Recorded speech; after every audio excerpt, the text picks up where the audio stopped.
It's out with the old and in with the new, you guys. I just put in a brand new engine wiring harness. Let's see how I got here. Welcome back to the driveway, people. So I just got the engine wiring harness. I'm super excited. I did order it from Zip, but it is from Lectric Limited, which I think these guys are, the only people making the good stuff anymore. But I got to say right off the bat, how grateful are we that these folks are making this stuff for cars that are 50 plus years old in a style that's almost exactly like the original. That is awesome. So I want to say thank you, Lectric Limited. Let me show you what you get in the box, and then I'm just going to do some pre-installation work because I'll get to that in a second. Obviously you get the wiring harness. I'm not going over all this now because I'll do that later, but you do get, I want to show you what you get. You get this not to scale diagram. They're specific. There's like a big disclaimer right here. It says this is not exact, it's not to scale, but it's okay. They give you this, they tell you where everything connects, in the various sections. So that's handy. They also give you this. This is like about warranty stuff, saying, check the box, check the product, make sure it's the right product. Don't install it. We're not going to take it back if you try to install it and then you decide it's the wrong thing, or you uninstall it, blah, blah, blah. Yeah. Okay, now let me get to the thing that I kind of want to get to. And that is, according to this sheet, this stuff, Grapho 112X. So this is the sealing compound gunky stuff that you see in the wire side of the harness on your car. Now, obviously, it's not in this, and that's because it needs to be put in. So what I'm going to do, because the stuff is messy, and they say that it takes time, right, to firm up, and it will eventually kind of firm up, but they're calling it grease. Grease application kit instructions. Read all the steps before you begin, you jerk. No. She loves this. The doctor will see you now. So what you do, and this is not like I'll show you guys when I'm doing this later. Basically, you take this stuff and you're careful because it is messy, and they say it will stain your skin, your clothing, and cause you cancer, but only in California, apparently.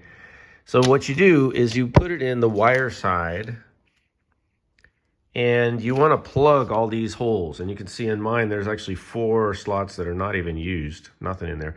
Now, you don't need to fill these, and you don't fill them from this side. You fill them from this side, and you just need to put enough so that it plugs the hole, right? Because what we're trying to do is stop vapors, dust, moisture, anything from getting into the compartment, right? Into the driver area, crossing the firewall. And it tells you what to do. So you put it in, you smear it around, and then here it just says, make sure, like look, hold it up to the light, make sure there's no light coming through, blah, blah, blah. So I think what I'm gonna do, since it's a rainy, cold day for the next couple days, actually, I'm gonna do this now. And I'll just show you what it looks like after I do it. I'm not gonna do it on camera because I only have 2 hands, and I like to use them both when I'm doing things like this. So I'm gonna do that. I'm gonna put this in, but you can see what it looks like now. And I'll show you what it looks like later. Okay, so it's been a couple days since I put the Grapho 112X in here. And I want to show you what it looks like and also give you some advice if you're going to do this. So this is what it looks like after my application. Now in the instructions, they say you don't need to fill all of the wire connection spaces. You just need to make sure that it's sealed, which I have done. You can see that there's a little bit on the wires coming out. It's it's quite difficult, in my opinion, to keep it completely clean. I mean, you can try, but what's difficult is getting it inside there, inside the spaces that are, and depending on how many wires you have going in, you might have more than I do. I had 4 empty spaces, but you can see that, you got to squeeze it in there, and it comes out of this little container, and you do, it's awkward because see, this doesn't go in between there because it's wide. Maybe you can cut it so it's more pointy, but it's not the easiest thing to get into these little spaces. Now, the only other thing I'm going to talk about, tell you about, is before we get to the wiring part, installation, is that this stuff is quite, it's like mastic. It's a dielectric grease that also does, over time, it forms a protective skin, right? One of the things I read about it is that it actually, if it gets damaged or poked, it'll sort of self-heal. And so it's like an old school way to keep dirt, moisture, and air out of your engine, out of your cab, from the engine compartment. It will get, if this stuff starts getting on stuff, on other things, it will get all over the place. It spreads really easily. Be careful, use gloves, put down stuff. Just be careful because it's messy. Lastly, this has been sitting a couple days from when I first started, and it is still not, it's not set. I'm going to show you. I put a little bit on here yesterday, but let me see. I think this area has been sitting a couple days, and you can see it's still a little soft. See? But it's starting to firm up a little. But what I would recommend is do not put this on and then try to install this right away. Because when you're handling this thing and you're trying to get your socket on there, you could make a huge mess with this. So I'm going to leave it another day or two. I might wrap some tape around this area for the installation, and then take the tape off after.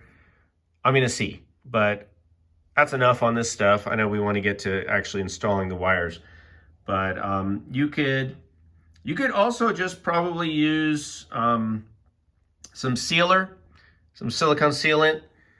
But this is the old school ways. If you want to restore your car and have it be kind of an original look, then you would go with this Grapho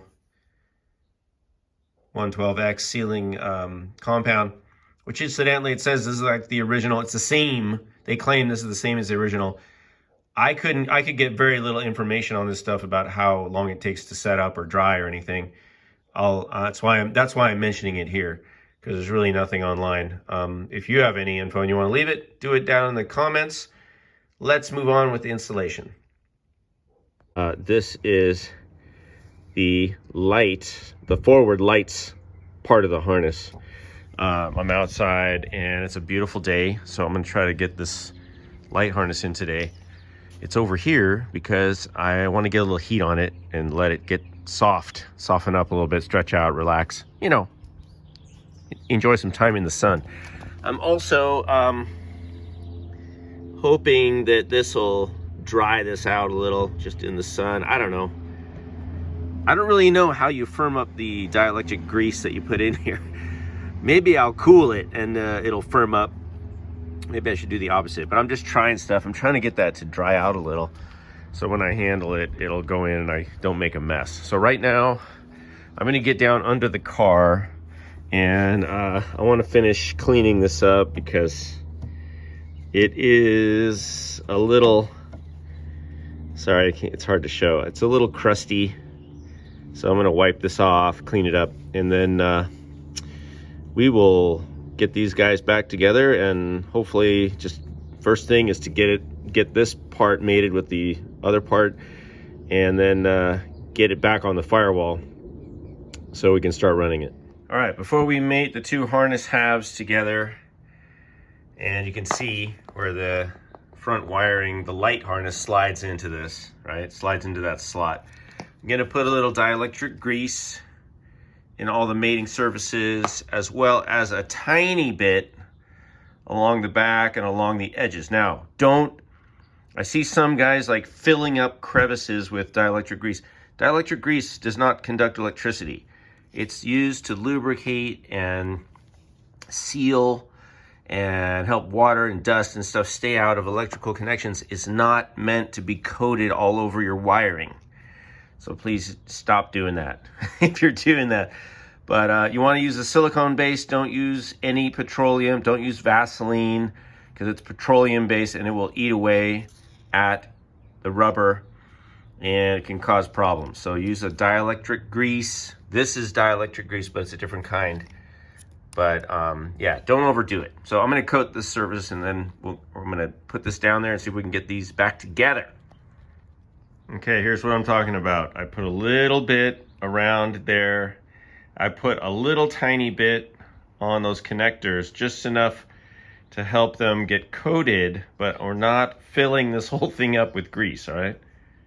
Okay, we're ready to go back in. I did put a fair amount of grease on all the mating surfaces, including the center part and all the seams where they touch.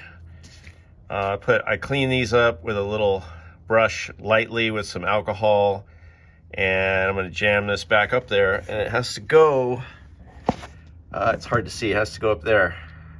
So I'm going to get to that and show you. Okay, I just wanted to show you what I'm working with down here. Looks like it's going in okay, but it's a pretty tight space just due to the fact that the vacuum tank is right there, and it's pretty hard to get anything in there. But you could see in the middle there where the where your bolt is, your nut, to tighten. So I'm just going to keep going, and as I do this, I'm just kind of jiggling it a little bit, you know, make sure it's going in straight. So I'm going to keep going.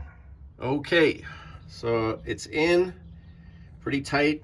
I ran the wires through this clip, and then there's one right here. I'll show you from the top, but a little one right there. All right, and now we'll go up and we'll start connecting things. The first thing is we're going to connect this red wire to the horn relay. All right, so you're going to run the red horn relay wire. This is the first wire that comes off of the engine harness, and it's going to attach right there along with this one, and it's held on by this. So if you don't have this, this is what it looks like. It's got a couple flanges on it to keep it in place. Now, what I'm going to do, I am going to connect this, but first I want to lower the car because it's up really high and I still haven't put the starter in. So we are going to connect this, but it's hard for me to work on this because I can't really reach in there. So I'm going to go over there and let's put the starter in. Okay, so I've got my nice cleaned up painted starter. I've got all the nuts on there that I need. I'm going to use both of these terminals on the sides. Let's take a look. The S and the R side. I also did put some dielectric grease on this because I just want to protect it. I also coated the entire body with a light coat of grease. I put some in these holes because the paint wasn't in there. Put some on the front here. It's going to get greasy anyway under the car, but that'll protect the metal, help it keep from rusting. I also got new washers and lock nuts on here. This one didn't have any, so I found a couple decent ones. These bolts look to be the same, so I don't think it matters which one goes where. And I've got this, which this one has incidentally, the old style lock nut, you know, they don't have the sleeves like we do nowadays, the plastic inside. So whenever you see a nut that's got like a crimp on it like that, you see that crimp? And there's one on the other side. Okay, that's a lock nut. So it'll be hard put on, and that's normal. This one I actually loosened it up a little tiny bit, but it'll be fine. But this, I have to leave this off when I put it in because this goes through a hole to help suspend the weight. So I'm gonna wrestle this thing in and I'll be back in a minute. Okay, so I've got the starter in, and what I did is I used this bracket to hold the weight in the front while I put in the rear bolt.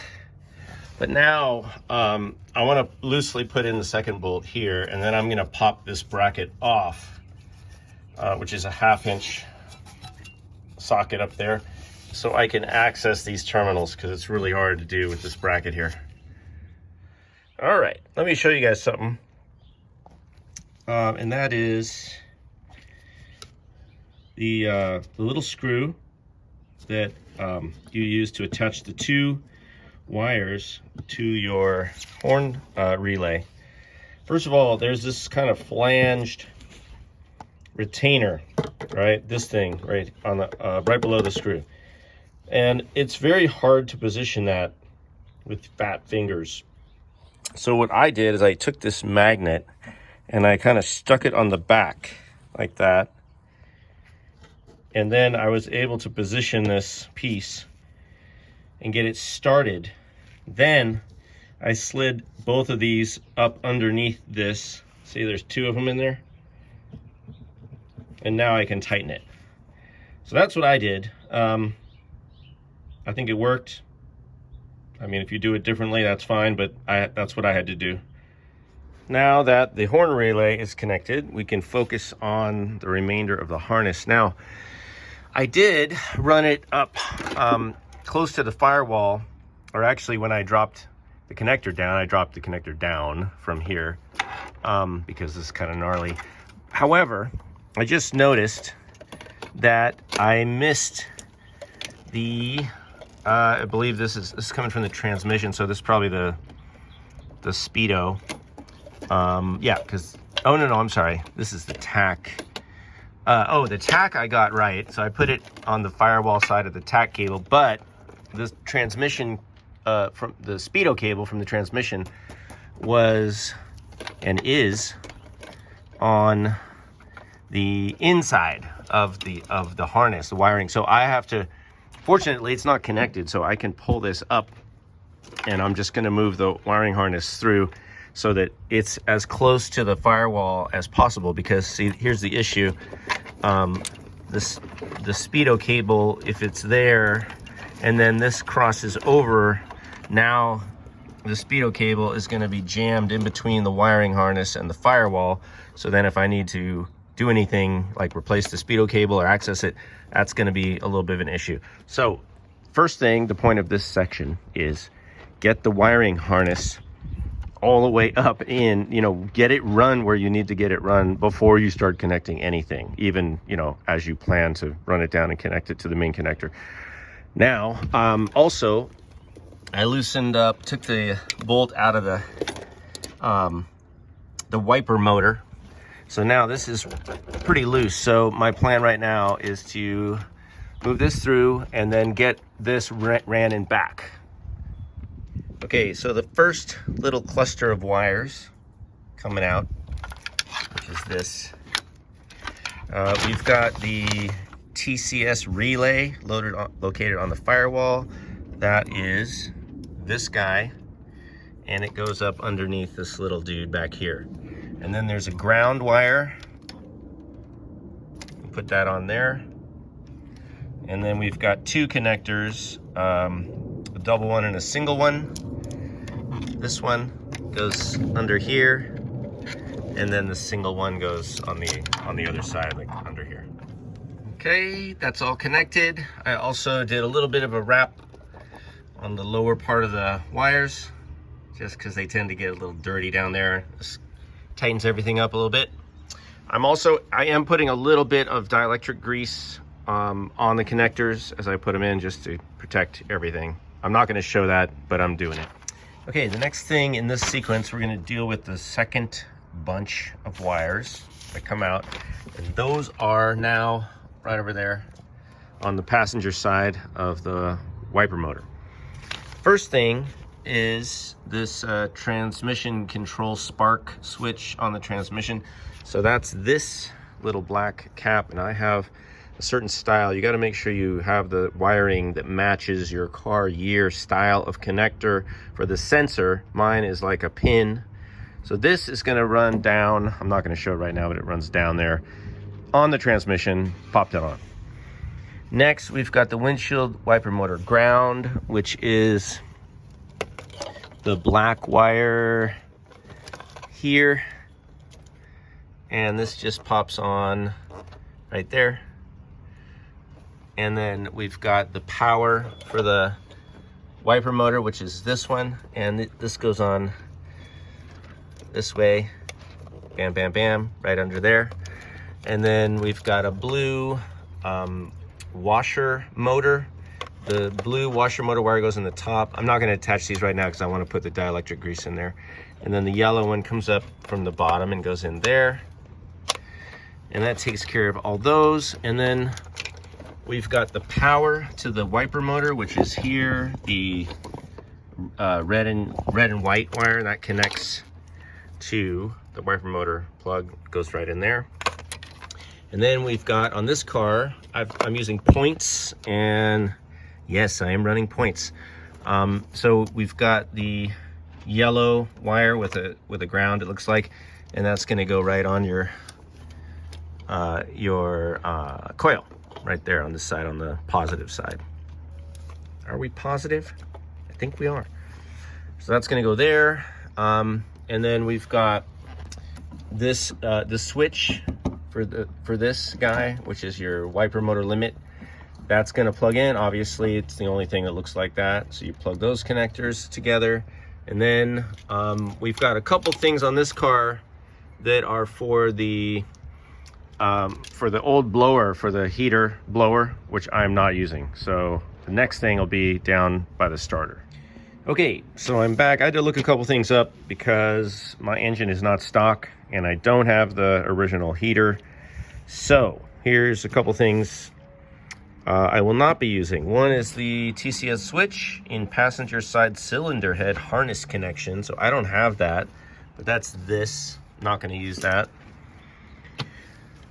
The AC harness connection and the power terminal are these two, and I'm not using these either because I have the vintage air system. So I will just tape these off and try to run them somewhere so where they're out of the way. Also this one, yeah, even more stuff.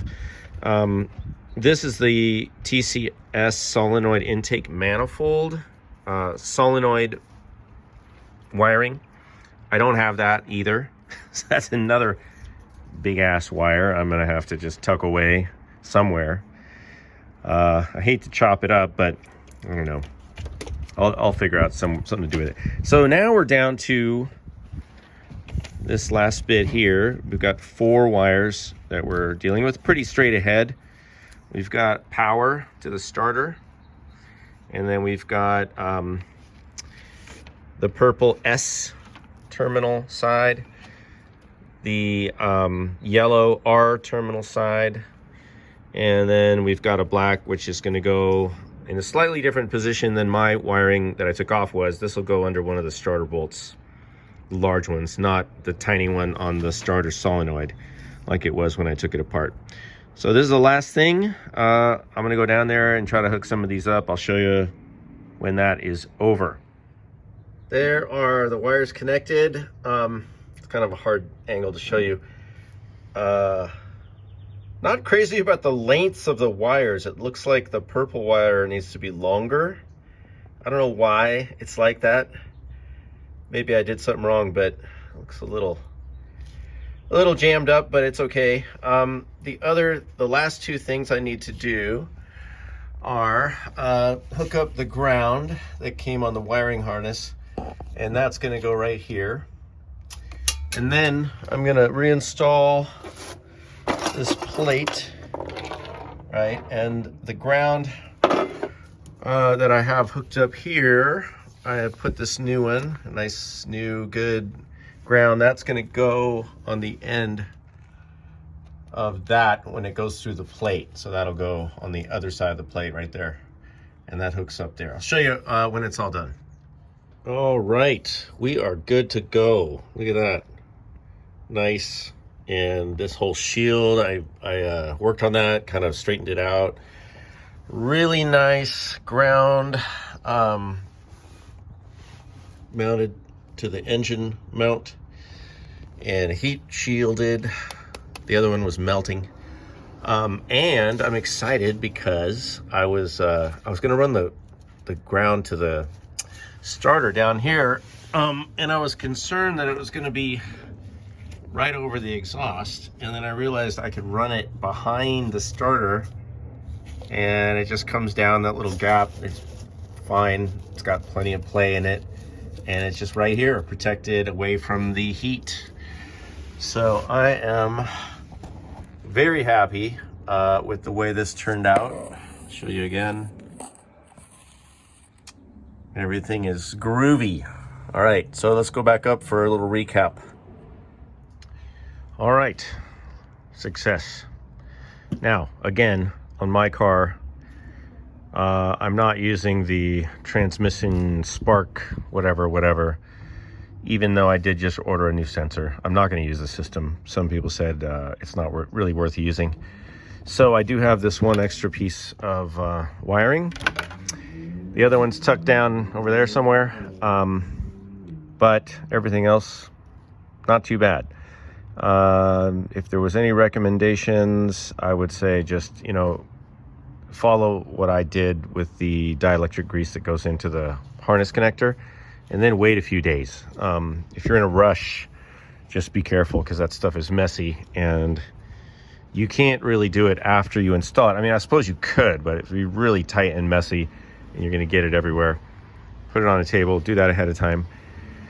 And then put a little bit of dielectric grease on your connectors. You don't have to go crazy, don't go nuts with the dielectric grease. Let's take a look from above. Get these spark plug wires out of the way. So I'm super happy with that, you guys. That is clean. And now I'll be proud if somebody wants to look at my starter. How exciting is that? So there are a couple other things left to do, but as far as the engine wiring harness, I'm really glad I did that. I feel good. Hopefully the rest of the wiring is okay. I think the light wiring looked pretty good in the front and the rear. The only other question mark is the dash area. I really don't want to replace all that right now, but I have to be honest, I'm going to take a good look at it, and maybe we'll do it. I'm going to look into it. All right, so thanks for watching, you guys. Thanks for subscribing. Hit the bell for notifications if you like this content. Let me know if you got questions. Put them in the comments. Maybe somebody will answer. Maybe it'll be me or somebody else. Thanks for watching.